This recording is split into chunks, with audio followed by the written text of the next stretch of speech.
Hey everybody, I'm glad you're joining us today for today's video. We have a really special video today. We are joined by Chelsea Amaya of the Amaya team, and she's a loan officer, and I wanted to have her on because I'm working with a lot of first-time home buyers or people who haven't bought a home in a while, and these are questions that I get asked a lot, and I just wanted to have the expert on and ask her the questions that I hear the most from my clients and just have her answer them for you guys. So hopefully you get a little information out of this, learn some things, and just have someone who's actually an expert in the field answer some of these questions for you. Excited to be here. Yeah, so thank you so much, Chelsea, for being with us today. And I'm going to let Chelsea introduce herself, and then we'll dive right in to the questions. And make sure you stick around because at the end, I'm going to ask Chelsea a question she wishes that people knew.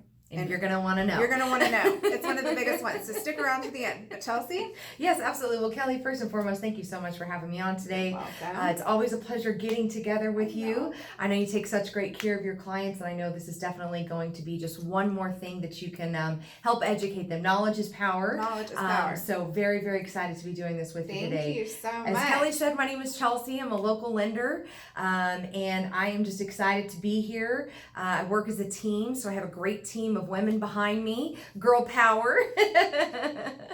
And we're just excited to answer these questions. There's a lot that come up, so I'm really excited to see what questions you have for me today, honestly, Kelly. So these are the ones that I get asked the most, and getting a mortgage can be very scary. It can be daunting, overwhelming. People can be put off at buying a house because they think they can't get a mortgage. So we're going to dive in, ask these questions, and hopefully you guys walk away feeling more empowered by a house and just more knowledgeable, which we really want. Okay. Fire away. I'm ready. Fire away. All right. The first question that I ask is, I'm not sure what my budget for my home should be. Is that something that you as a lender can help guide me figure out, like what my actual budget is, what I can really afford? Absolutely. So there's a few ways that we work when we do that. So we're obviously going to ask you kind of where your comfort level lies, right? Is there, if you're paying rent or if you have a mortgage, we're going to ask you how much you're paying right now, okay? Are you wanting to stay around that amount? And if so, we're actually going to do that math backwards for you and kind of give you an idea as far as, okay, what's your monthly financial budget? Right. And that's going to tell us about how much home you can afford. So yeah, absolutely. I'm not expecting you to come to me and be like, I want a $500,000 house and I know I can afford it. Yeah. I'm expecting you to come saying, man, I'd really like a $500,000 house, but can I afford it? Yes, absolutely. Let's see if we can do that. So most definitely, we're going to work with you to see what fits in with your budget, but also if you have any wiggle room outside of that as well. Perfect. Yeah. Okay. Great one so far. Yeah. Yes. I'm full of great questions. It sounds like your clients are too. Yes. They ask a lot of good questions, and I love having a good, solid answer for them. Perfect. All right. The second question that I get a lot is, I have a lot of debt. Oh, okay. Can I still get a mortgage? Oh, yes, you absolutely can. You really can. That's no joke. I mean, obviously with anything, we don't want debt coming out of our ears and eyeballs, okay? But everybody's got student loans. Well, not everybody, but there's a large portion of the population that have student loans. And a lot of people think, oh, I've got these student loans. There's no way I can buy a house. Right. I've got $100,000 in student loans. Well, that's okay. We can work with that. And so debt necessarily by itself isn't something to really deter you from buying a home. There's good debt and there's bad debt, right? Or at least that's what they say, and that's what I personally think, right? And so for me, it's kind of like, okay, yeah, you might have your credit card debt or your student loan debt or what have you, but by getting that house, yes, it's debt, but that's good debt. That's debt that you can actually build equity, build a financial foundation and a financial future for your family.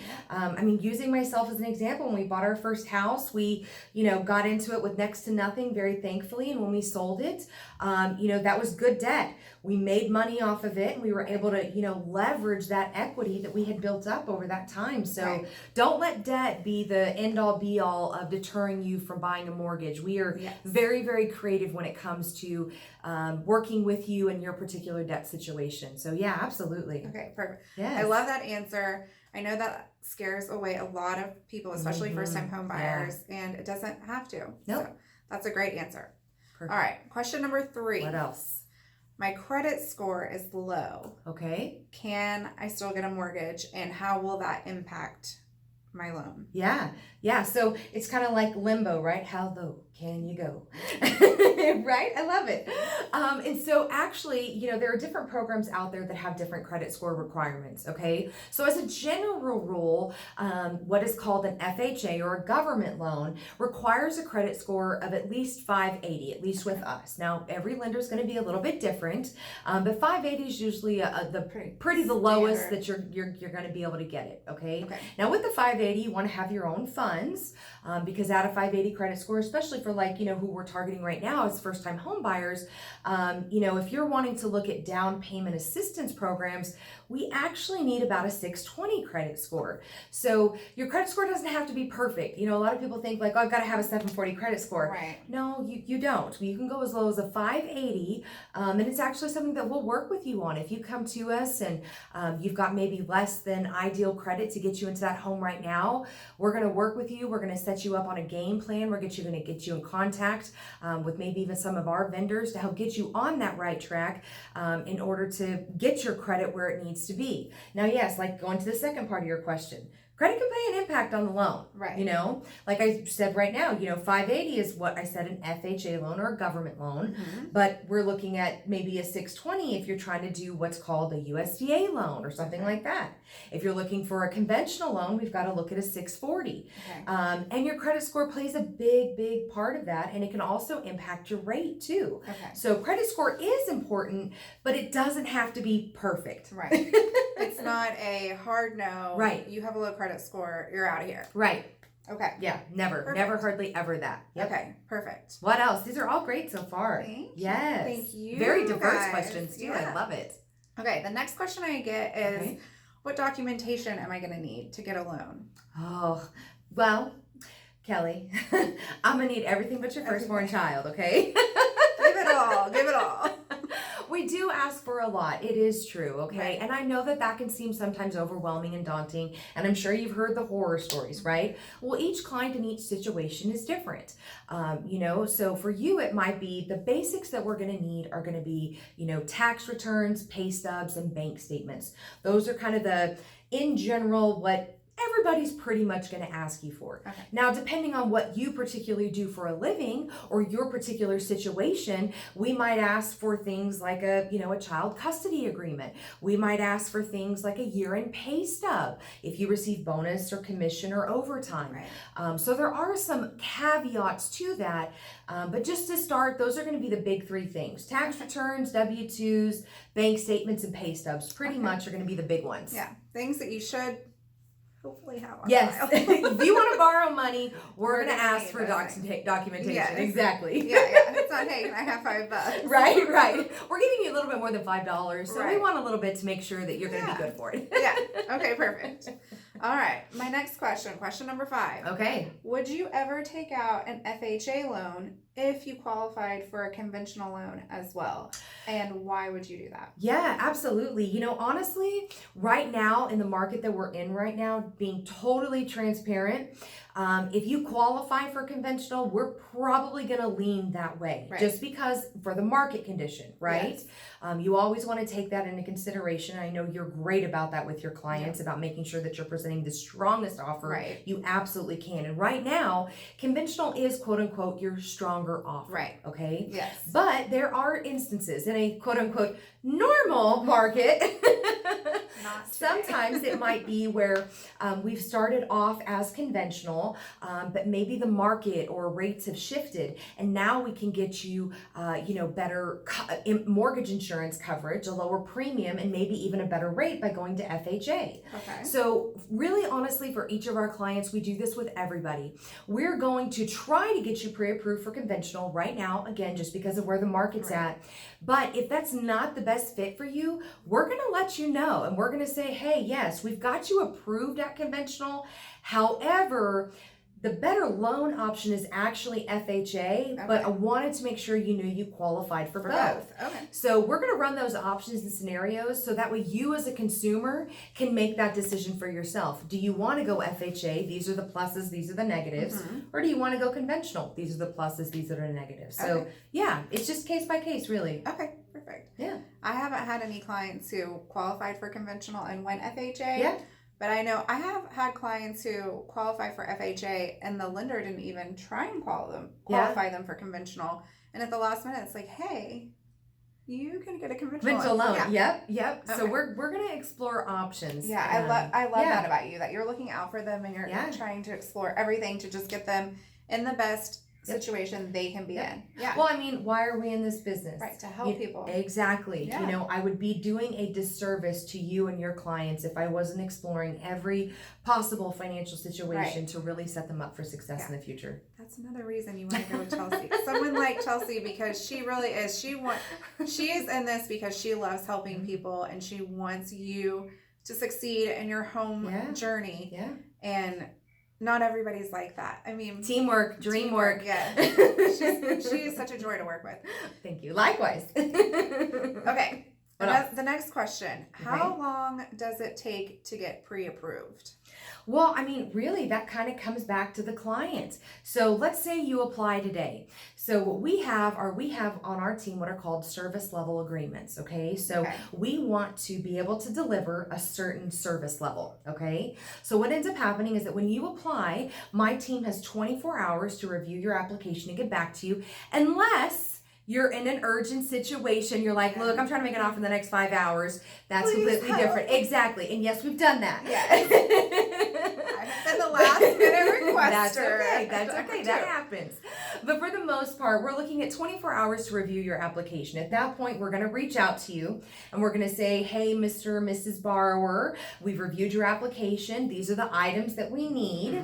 And now we're going to do this. We're going to get you, pre-approved and moved on to that next stage. So let's say it's 24 hours. Let's say it takes you another day to get me your documents. I mean, you're looking at getting pre-approved as fast as 48 hours. Okay. It really comes back to the client and how quick they can get us what we need to get them pre-approved. Right.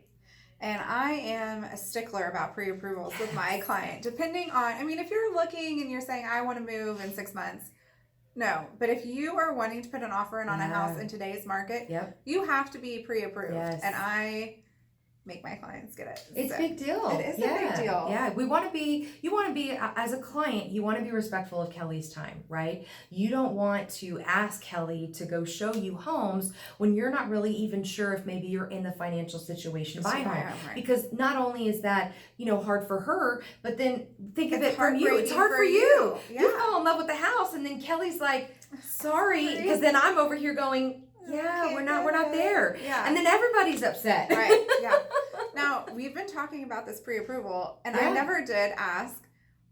There's pre-approval and pre-qualification. Yes. Can you tell people the difference between the two? Absolutely. So there's a pretty big difference, to be honest with you. So a pre-qual is, the best way I can explain this is you go online, right? You fill out your information and they don't ask for any documents. They don't ask for your bank statements, your pay stubs or anything. And they give you a little letter that says, yeah, you look good. You're pre-qualified. Go buy a house. There you go. Okay, cool. That's a pre-qual. It basically means based on what you have verbally stated to us, what you have verbally said that you make, what you verbally said that you have in your account, based on that, you qualify for X amount of house. Right. Okay. Anybody can be pre-qualified because I could call in and say I make, $1 million a month, and they're like, you can buy any house you want, Chelsea. I promise. Right. And so that's a pre-qual. A pre-approval is you have provided your bank statements, you've provided your pay stubs, you've provided the documentation needed to support your financial situation to be able to prove that you can afford that house. Yeah. So that's the difference, and it's a big one. It is a big one. Yeah. And the reason that sellers love this is because they don't want to accept an offer from someone who can't actually afford their house. They go through the whole period. They have the inspection. They have the option period. All this stuff happens, and then they don't get pre-approved, or they don't get the buyer doesn't get approved for the loan, and then it falls through, and they have to put the house back on the market. And in today's market, you Yeah. don't have to accept those offers, and you're just not a competitive Mhm. offer. So you really do want to be pre-approved. Yeah, and the nice thing about that, I know you and I have talked about this, is that what we do for, our clients that we're working together is when we know that we're in a competitive situation, if we've got a little time, we will actually submit your loan into underwriting and get you a full upfront approval. So that way your offer is literally as good as a cash offer. Right. Because it's saying you've already been through underwriting, your loan is good, we just need a house. Now that we've got the house, it's approved. Yeah, and that's huge. Yeah. I mean, not everybody's doing that, and it's so amazing. It really is. From a seller's standpoint, that huge. I mean, you can take it to the bank. Literally. Yeah. So that's awesome. Yes. All right. The next question. Okay. We're getting down to the end, guys. So Oh. I know. What are mortgage or discount points, and why would you ever want them?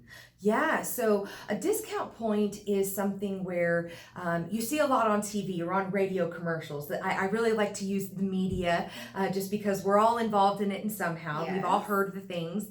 So you hear on the radio, rates as low as 2% right now, da-da-da-da-da-da, or you've seen an ad on Facebook. Yeah. Well, what they don't tell you is that very, very bottom little fine line detail in there says, this is with 2 discount points. Yeah. And what does that mean? Okay, some people hear points and they're like, well, what is a point? Right. A point is basically a percentage. Okay. So let's say I'm using easy numbers, okay? Yes, we love easy numbers.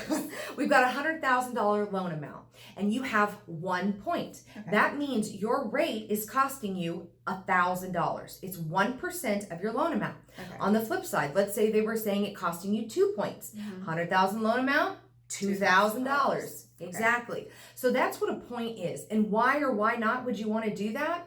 I do the math for my clients. Okay. This is actually something that we do a lot for our clients, is because right now sometimes it does make sense to buy down. I have personally bought down a rate before, but sometimes it just doesn't. You have to think of the recover period, okay? So let's say that we wanted to buy down our rate, and the cost to buy down that rate was $2,000, okay? But it was saving us, let's say it was saving us $20 a month. Okay. So you have to be there a long time. Exactly. So you're looking at needing to stay. So you're taking the 2,000, dividing that by 20. That's giving us 200 months if I'm doing my math right. I'm doing that math right, I think, in my head. And so what ends up happening is that it's like, okay, do you plan on being in the home for that amount of time? Because that's your recover period. Right. And so we're actually going to go over that with you. If that recover period is low, like less than 2 years, we probably are going to make the recommendation for you to go ahead and buy down that rate. Okay. But if it's over that, we're going to have a discussion with you. Now, there are some people that are like, nope, I don't mind. I'm going to be in this house for 30 years. I want the lowest rate possible. I don't care how much it costs me. And we will absolutely do that. But again, it goes back to we're educating you. Yes. We want you to have that knowledge to be able to make that decision for you and your family, because you're the one that knows your situation better than us. Right. You're dealing with the ins and outs. So points can be good. They can be helpful. They can be beneficial, but they're not always required. And not always do you have to have a discount point. We do free rates, free meaning no points. Yeah. We do free rates where there's no cost on those, and we make sure you know the difference between that. Okay. Yeah. Perfect. All right, guys. Great. These are all been really, really great questions, Kelly. Thanks, guys, for asking me all these questions. Okay, we are actually down to the last question. Ooh. And this question is really to you. It's what, as a lending officer, do you wish people knew when they came to you or when they're thinking about getting a home loan? The biggest thing would be, and I know this sounds silly, but if money's a problem, it's never a problem. You do not have to have 20% down to buy a house. Now, if you were buying a house 20, 30 years ago, you needed 20% down. Mortgage rates were like 17%, and you had to have, like 20+% down. It was a completely different market. It was a completely different world for that matter. Right. In today's market, you can get into a house with no down. You can get into a house with 3 down, 3.5% down, 5% down, and you can actually get down payment assistance in some cases to actually help you with that. And so that's probably the biggest thing that I get asked, especially with first-time home buyers. Yeah. They're really, really nervous because they're like, I don't have 20%, $20,000 in the bank. Right. Well, that's okay. Let's see what you do have. Let's work with that. And yes, we want you to have a little skin in the game. Yes. We want you to have a little money saved, but we're not talking about having hundreds of thousands of dollars saved. We're going to come up with a savings plan for you if you're not quite there, and we're going to see how we can help you bridge that gap. So that would be probably the biggest thing, is you don't have to have it all. Yeah, and that's a huge one. I don't know about you, but growing up, like, it was ingrained in me. My mom said 20% down, 15-year mortgage. Like, that was what she told me. That was, it wasn't even like it was an option. It was, this is what, if you want a house, this is what you have to do. And so I know people from an older generation. I mean, I'm not old yet, but we're not getting any younger. No. But I know that there are people who were taught that growing up, and you know, you might hear, I have to have 20% down, and 20% down, especially with houses today where the lower end houses are still priced fairly high. That's a lot of money, and a lot of people don't have that. So that's a huge one, because I think a lot of people just shy away from even exploring the option of getting a home because they think that they can't even afford just the down payment to walk in the door. Yeah. So that's a huge one. Yeah. So honestly, that's the biggest, I would say, Yeah. especially for your first time home buyers, is that it's okay that you don't have all the money in the bank. Right. We're going to help you. Good. So, yeah. Aren't you glad you stuck around for the last question? These have all been absolutely great, Kelly. Thanks, Chelsea. Golly, thank you again so much. Yes, thank you for taking the time. I know, y'all, Chelsea is swamped with people calling. They're wanting refinancing, new loans. Like, she's so busy. And she was very, very gracious to take the time to do this. Never with us too today. busy. Never too busy. She will say that. She's very busy. But if y'all have any questions or you're looking for a loan, she is licensed in over half of the 33 states. Yeah. Yep. So there are a few states where you miss out on Chelsea, which I'm really sorry that you live there. But she's located in McKinney. Yep. And she, like she said, she's licensed in 33 states. Yep. If y'all have any questions, I'm going to leave her contact information and a link. So you can reach out to her that way, or you can reach out to me. You can Google her, the Amaya team in McKinney. She is wonderful to work with, and I would recommend her every day of the week. So if you're looking for anything, reach out to her, reach out to me. Yes. We both really want to help you. We're here to help. We hope that you learned something. Yes. We hope you laughed a little bit too. Had a good time. But guys, thank you so much for tuning in. Chelsea, thank you for joining me. Thank you for having me. I hope everybody has a good day. And until next time, Sounds see you later. Good. Bye. Bye.